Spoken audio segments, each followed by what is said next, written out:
Hey everyone, this is Steve Larsen, and welcome to Sales Funnel Radio.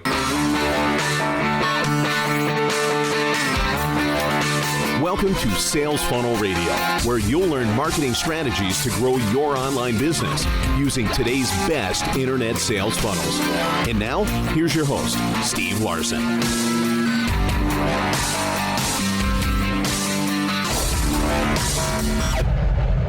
All right, you guys. Hey, I'm super excited. I'm super pumped for today because we get to talk about something that has always intrigued me. It's actually kind of the ways I actually got started in internet. When I first started working for Paul Mitchel and driving internet traffic with one of my buddies. And but since then, I really haven't done much. So I'm excited to welcome onto the podcast an expert in this area. Thank you so much, Nick Arapkiles. How you doing? I'm great, man. Thanks for having me on. Hey, thanks, dude. I appreciate it. Thanks so much for coming on. I was just looking through Facebook messages before you and I got on here, and I didn't realize, I think you had asked if we could push the time back, and I'm such a morning person. Thanks for getting up this early to do this. Hey, no problem at all, man. I'm happy to do it. like you said, I'm not much of a morning person, but when someone like you gives me an opportunity like this, I'm happy to get on. That's nice of you, dude. I appreciate it. So, and for everyone listening, this really is probably the first time. I mean, this is the first time that we've really spoken, like this. And the guy that connected us is Ben Wilson, obviously. And Ben's the guy. He and I were doing that thing with Paul Mitchel and several other companies, and just think the world of him. So he sent me a message and he goes, "Dude, I got this awesome guy. He's the man." I think I saw the message. I should put it on the podcast or something, because it's pretty funny. He's like, "I got this sweet guy, man. He's this genius," and he totally said he wanted to come, talk with you. And I was like, "Hey, sweet. I'm always looking for talent, for people, because I get boring for everyone, I'm sure. So I'm excited to have some mix up, dude." Yeah, it's kind of a funny story. I met him at an event here in Colorado, and then I actually ran into him at the Rockies game, the baseball game. And then, he messaged me about you, and here we are. Dude, that's great. What event was it? It was actually for a book publishing event, ironically enough. Oh, he told me he's going to that. Okay, cool. Okay. Yeah. Yeah. No, that's fantastic. So is it? I mean, it's kind of funny. This whole internet marketing world is actually a lot smaller than people think it is, because people get in it, they'll get out of it, they'll get in it, but the people who stick around, I don't think that there's. Anyways. Get around quick is what I feel like. So, but what is exactly that you're doing then? You told me that you're awesome with YouTube, which is awesome. Most people forget you can even advertise there, I feel like. But what is it that you're doing? So basically, I've been doing this stuff for a lot. Do you want me to just kind of go into my story a little bit? Heck yeah, man. Let's hear it. Okay, cool. So, I've actually been online for about 6 years now. And 2.5 of those first 6 years were complete and utter struggles. It's usually the case with a lot of people's stories. I don't think I'm too much different. But yeah, anyone who says otherwise, I feel like they're just lying or they're in a sales video. Yeah. I mean, it sucked at the time. Obviously, it sucked at the time not having.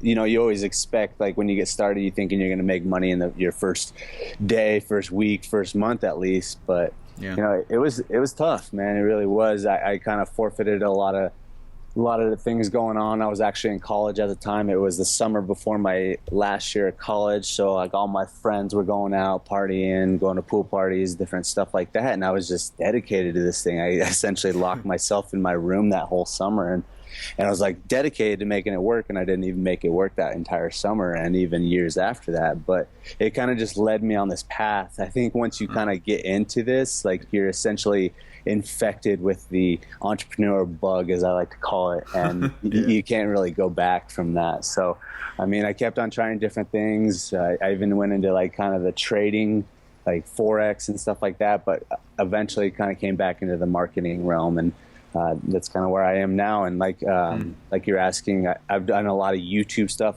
That's the big thing is I really always focus on is driving traffic, because if you can drive traffic, then you have a business. You really can do anything. It just kind of depends on what traffic you're using. And so most of the time I promote different funnels, business opportunities or just affiliate programs. I haven't really dove into much of my own stuff. I've just kind of leveraged other systems that people put out.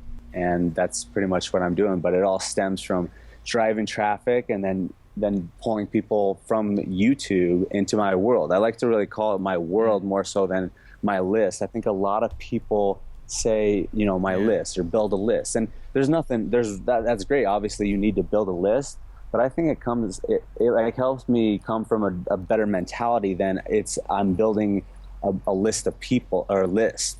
It's more so I'm building an audience of people, and they're in my world now. It's just because I think a lot of people hear lists and they just think of numbers, and what it really comes down to is that these are people that are interested and they want to connect with you and they want to learn more. So you have to treat them as such, and I think when you do that, you get a lot better results. Interesting. That's interesting. And a lot of people I know will talk about they'll have you fill out, something like who you trying to attract, what's their likes, what's their their dislikes, and what do they hate, anyways. And sometimes I feel like that gets pretty artificial after a while. Are you just targeting people like yourself? I feel like it's the easiest way to go. Yeah, to be honest, I didn't express this fully, but basically what I do right now is I don't actually do too much advertising where I'm paying for the clicks and stuff like that. It's mostly just all organic. Now, I've done a little bit of advertising here and there, but the big thing is just putting content up. And I think, I know you were asking if I could drop some nuggets for YouTube and stuff like that, but the biggest thing is just to continually put out content, just like any other type of platform, whether that's Facebook, Instagram, even Snapchat now, is just continually putting out content, because the more content you have out there, the more likely people are going to find you.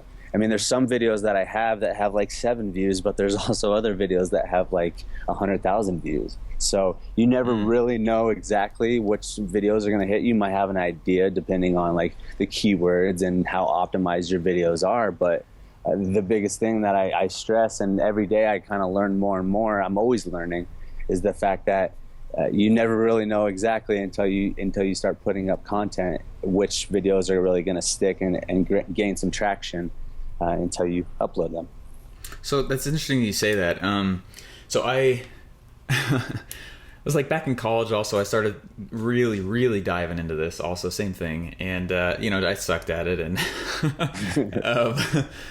but there was a guy I was listening to, and he was saying, you should always be publishing, try and get a way to be in front of your people, produce content, just exactly what you're saying. So I started doing that and making all these Periscope videos, and I would put the recordings on YouTube. And I can't tell you how cool that was. Stuff started happening when I did that for the exact reason you're saying. I had some videos that were terrible, but then others that were completely surprising to me. People started watching them, and pushing them around, and you're like, what the heck is this? And my product started getting sold organically, and I was like, man, this is kind of cool. But I totally agree with that. But I have to ask though, so you're putting YouTube videos up, you're putting trying to put as many up as you can. How do you rank a YouTube video? It's hard to, it's not like there's words for, spiders to go crawl and stuff like that, like a blog post. What are some strategies you use to actually try and get them out there? Well, it almost feels like it's kind of changed throughout the years. I think the algorithms and everything is, I'm not real that geeky like that, but I've just kind of noticed some trends here and there. But as of late, I've noticed that a bigger channel, with more subscribers and just a little bit more authority, maybe it's been on for a little while, those are the videos that start pushing up towards the top of the search engines. You can put backlinks. I know that probably gets a little bit more complex. I don't know if you are familiar with backlinking. Oh, 100%. Yeah, definitely. Okay. And I just didn't know if your audience would or not, but that's basically you can go out there and get some other people to put your video in a bunch of different places. So the idea behind that is that the search engines see your video kind of all over the place, and they're like, oh, this must be a video that is good. Let's start pushing it up towards the top of the search engine. So I know, especially a couple years ago, that was huge, and it definitely got me a lot of results. But the thing, again, that I've noticed lately is that just having a big channel and having some decent subscribers and having people actually watch the majority of your video is what's really pushing your videos up. Because I've had some videos where I just started making videos and they don't get much traction at all. But then I have one of my bigger channels and I just put it up and I don't really optimize it at all. I don't really do anything to it. And it, right away, it's like one of the first videos on the search engine. So I know that there were, have you heard of like Traffic Geyser, These, yeah, the name sounds familiar. It's just, these sites where you just submit your video and it would just blast it across the internet so that you could get more views and stuff like that. I mean, totally spammy stuff, you know what I mean? But it's the dream for every entrepreneur, or internet guy, to just put your stuff everywhere. So, I mean, what strategies do you use for finding people to put your videos up? You know what I mean? Like, how are you? Yeah. Did you have to find related channels to yourself, or? Not necessarily. I use a website called Fiverr a lot of the times, or at least I used to. I haven't been using it as much lately, but it's a really cool website. Oh yeah. You're obviously familiar with it, but I'll explain it for your audience. Sure. Basically, it's just a website. It's called Fiverr.com, Fiverr.com.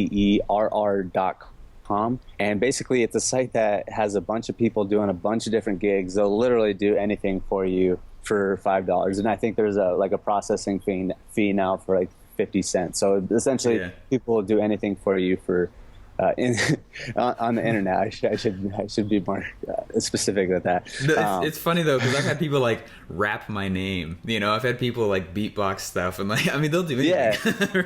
Yeah, exactly. Yeah, there's a lot of different stuff that you can do. So basically, I just go on there and like kind of look for backlinks or maybe social signals.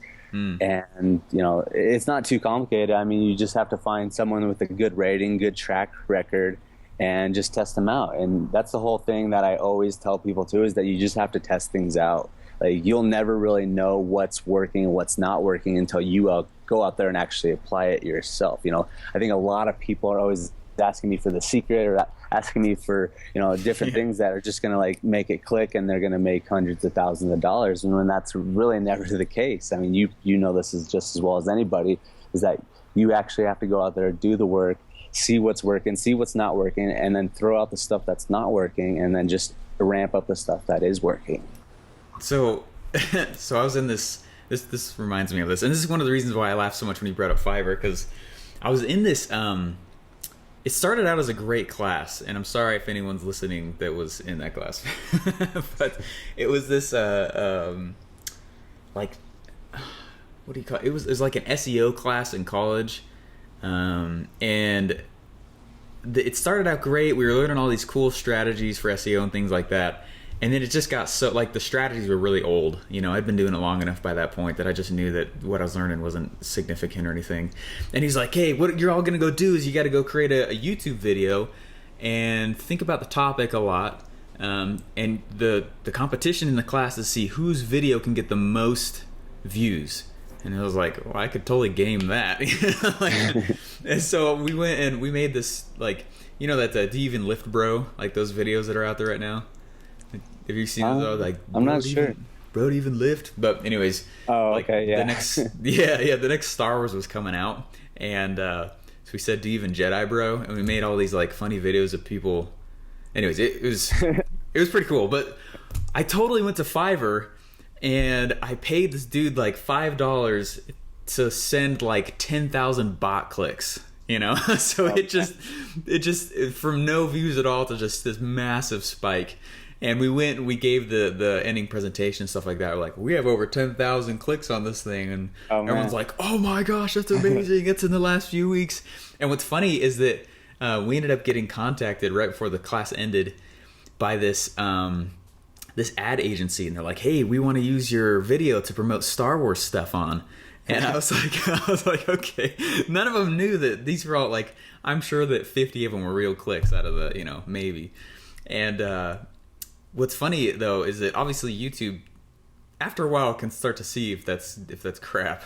And so right. the views on the bottom went from like 0 to 10,000 to 12, and then it kind of just stayed there. If you're looking at the analytics for a while, and then just totally dropped. They took away all of them, all the way back down to like 3 views or something like that. Okay. After the class was ended, and anyways, so the only reason I bring that up is because that was a total failure, and I kind of knew it happened. I knew enough about that world at that time, but it was. I mean, how do you go through Fiverr and figure out who's going to be sending you real clicks and not? You know what I mean? Or who's going to be pushing your video around the right way or not? Because most of it, I like Fiverr for testing a lot of the, kind of lower level stuff. But it sounds like you've got a cool way to do it that isn't that way.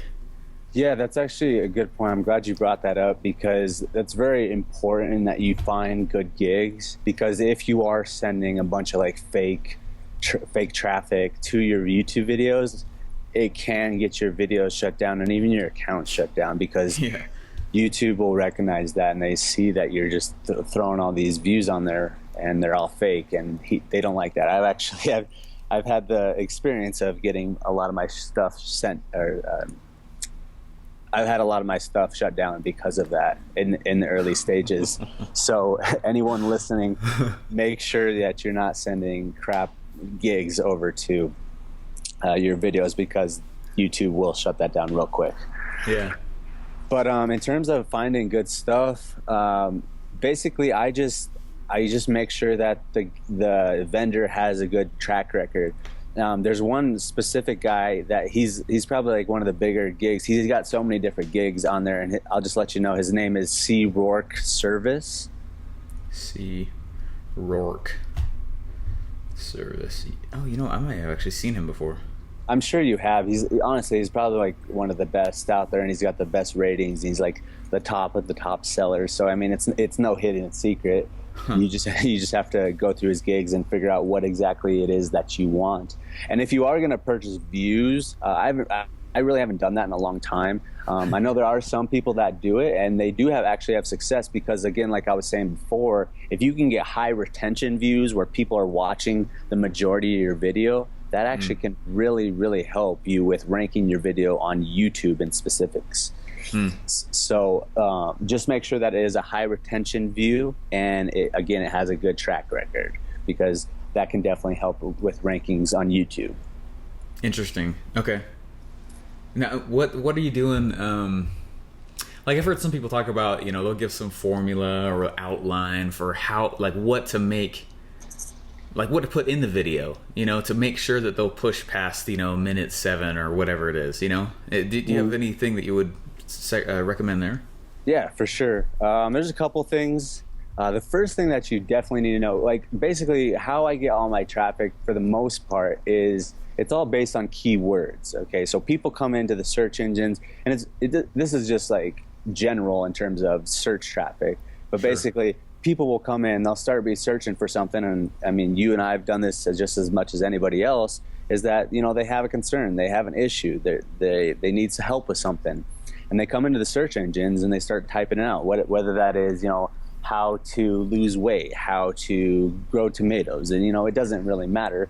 It just pertains to whatever your business is. But they'll start searching things in, and then they'll find your videos. If you start, uploading videos, you do it on a good channel, you start optimizing it, your videos are going to start rising towards the top of the search engines. So what you need to do when you're making your videos is that you need to let your viewers know that they are at the right place. So let's say, for an example, that you did make a video about how to grow heirloom tomatoes, for example. Okay. What you need to say in the beginning of the video, you need to let your viewer know that they're in the right place at the right time. So you say, hey, you probably landed on this video because you started searching out how to grow heirloom tomatoes. So right then and there, they know that they are at the right place.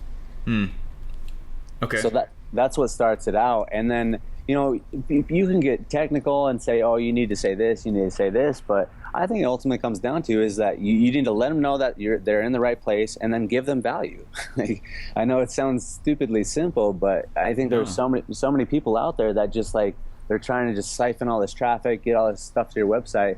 And people are smart. Like you can't bullshit people, Yeah.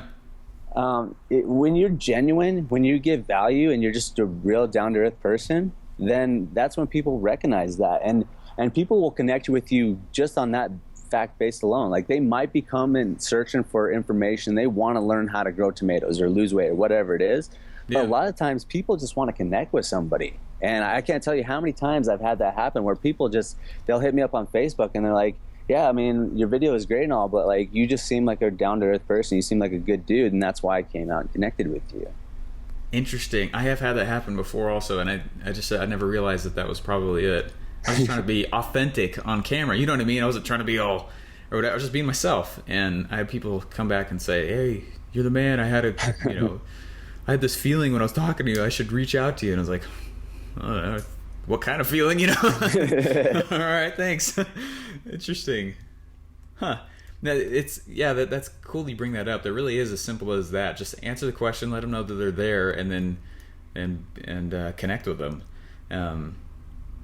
There's a guy I was listening to, and he was saying something like, the first 20 seconds you got to do something crazy to keep their attention. The next 60 seconds, then you got to teach a little nugget. Then the final 2 minutes, do something that's also a little crazy to make sure they come back next time. It was like, man, that's a lot of. All right, but that's a much more simple route to do that. What kind of timeline do you usually look at when you're trying to rank a video? You know what I mean? Like, how long does it usually take? There's, again, it kind of goes along the same thing I was talking about just before.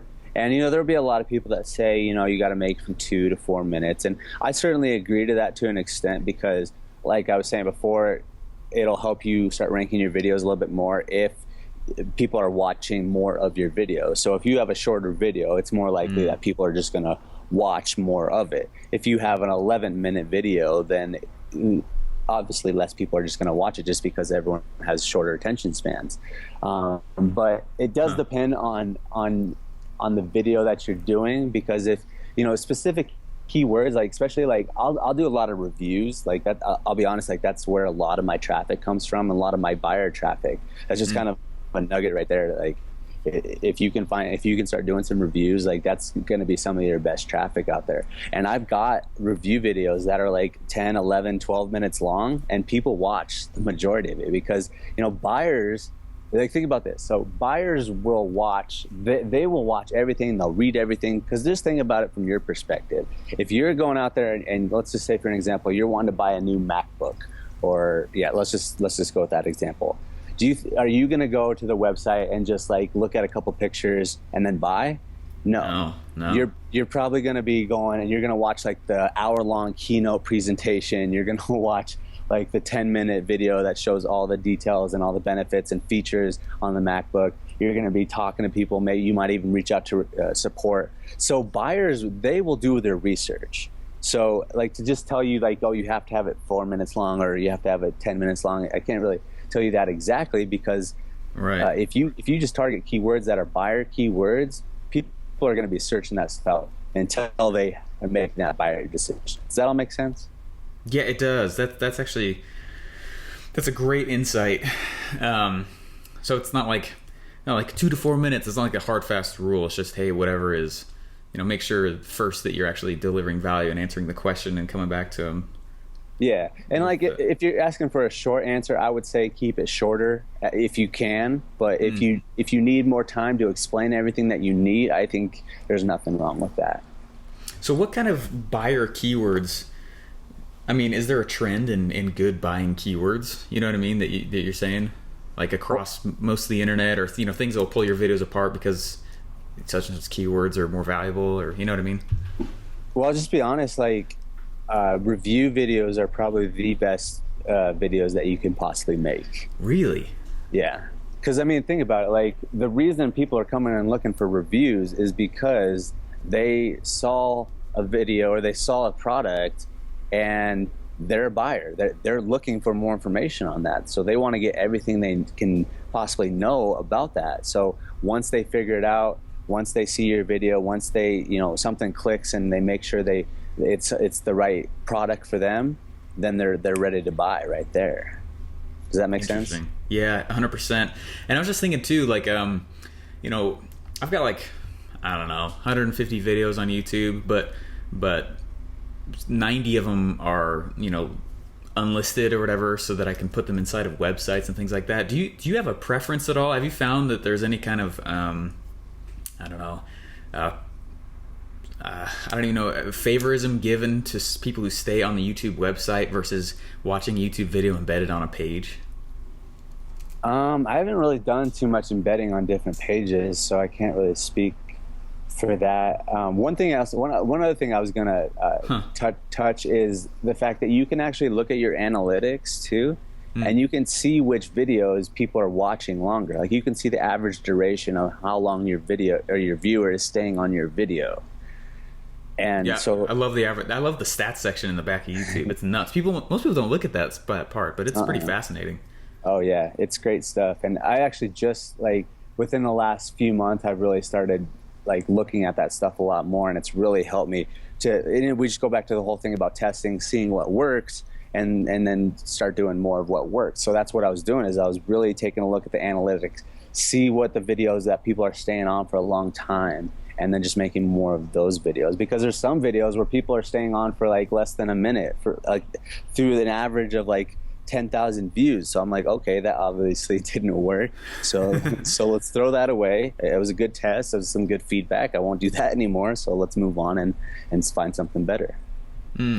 So and I just wanted to touch on something, because this really matters a lot in my, kind of my world. I build funnels all day long, just tons of sales funnels.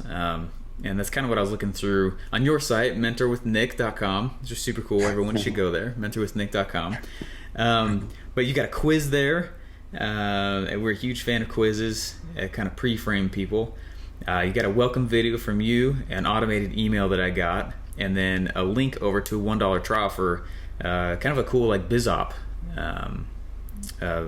opportunity there, or business product, I should say. But usually what we do, when I build these types of funnels, the one that you just kind of took me through and at mentorwithnick.com is, we'll always take those videos and unlist them and put them inside of funnels. I mean, I never let people just sit inside of the YouTube format.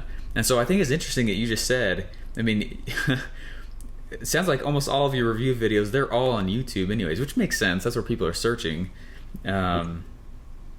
That's fascinating, though. I guess I'm just recapping that. That's cool, though. So do you ever embed at all, I guess? I mean, you obviously did on that welcome video with Mentor with Nick. Yeah, that is one place that I do embed. I kind of almost forgot about that. But those are like really the only places. Mostly just like welcome videos, or what I like to call as bridge pages. So like you said, I do promote different things, different opportunities and stuff like that. And what a lot of people will do is they'll just send traffic directly to an offer. And while that can work for sure, like I'm not saying it can't, I always like to kind of pre-frame it a little bit and kind of just introduce them, kind of welcome them into your world. Like that's a big thing. It's just like saying, hey, I'm here for you. Like I got your back. Like don't worry. Like we got this taken care of. And I'm going to introduce you to this thing, and you can certainly take us up on that. But if not, just connect with us. Like again, like so many people just want to connect with somebody. So that's what my whole video is about. And after they opt in, is just kind of saying, hey, I'm here. Like if you need anything from me, you'll be receiving some emails from me, and I'm here to help you out. So I think that's just a lot better way to do things, instead of just like hard driving traffic to offers, because in my honest opinion, because that's going to drop conversions, but it's also going to drop your audience, where they just think that you're just trying to sell them all the time. Yeah, no, 100%, I agree with that. And I was impressed with that video that you put out there. I thought that was really good, because it's not like, I always draw out funnels like crazy, and in my world we call it funnel hacking. And so I was going through your funnel and drawing all of it out, the emails that came, things like that. And it's not like you need that welcome video, the one from you. Technically you don't, but I thought it was interesting and cool that you put it in there, because I watched the whole thing and it made sense to me. It's like, hey, there was a lot of trust, and there was a lot of, what's the word? Man, I can't even think of the word. But after watching the video, I was like, hey, this guy's real. That was cool. What a good video. And it set me up, because I have to tell you, when the next video started, I was like, I don't know. But because I watched you, I was like, there was a lot more trust. I had a lot more stock in that video. So anyways, great example right there. I thought that was fantastic. Thank you. I appreciate that. Yeah, everyone go check out mentorwithnick.com. That's an interesting process for a bridge page right there. That's really good. Thank you. Do you send people to quizzes a lot also? Well, I use that capture page right now because it seems to be converting the best. Yeah. I've noticed that in the past. Like I've even gotten opt-in pages like that up to like 50% opt-in rate from all my traffic. Yeah. Which is really good. Right now I'm sitting at around like 39%. Cool. So, I mean, that's the best that I've done. I've tested with a lot of different stuff, and everything else I've been kind of sitting around like 32 to 33, maybe like a little bit higher than that. But I just use that because it just kind of like gets them invested. Like there's, you know, they have the 2-step opt-in, and you're obviously very familiar with all this stuff. And that works really well where you have to click on something, and that makes it a little bit more congruent. And they've already invested a little something to make sure they put their email address in. But the survey just kind of adds a little bit more. Like they're taking a quiz, and then they're like, okay, now they need to put their email address in, and so they're already a little bit more invested, so they're more likely to continue with that action. You know, the whole congruency thing. 100%. Plus, then you can follow up with them. You got their email address. They can go through and, I mean, you can remarket to them and ask them if they got the trial. I mean, it's great for you, great for them. I completely agree with that too. I had this quiz. It was probably about 50% also. Same thing. It's just quizzes do great things for people. Yeah.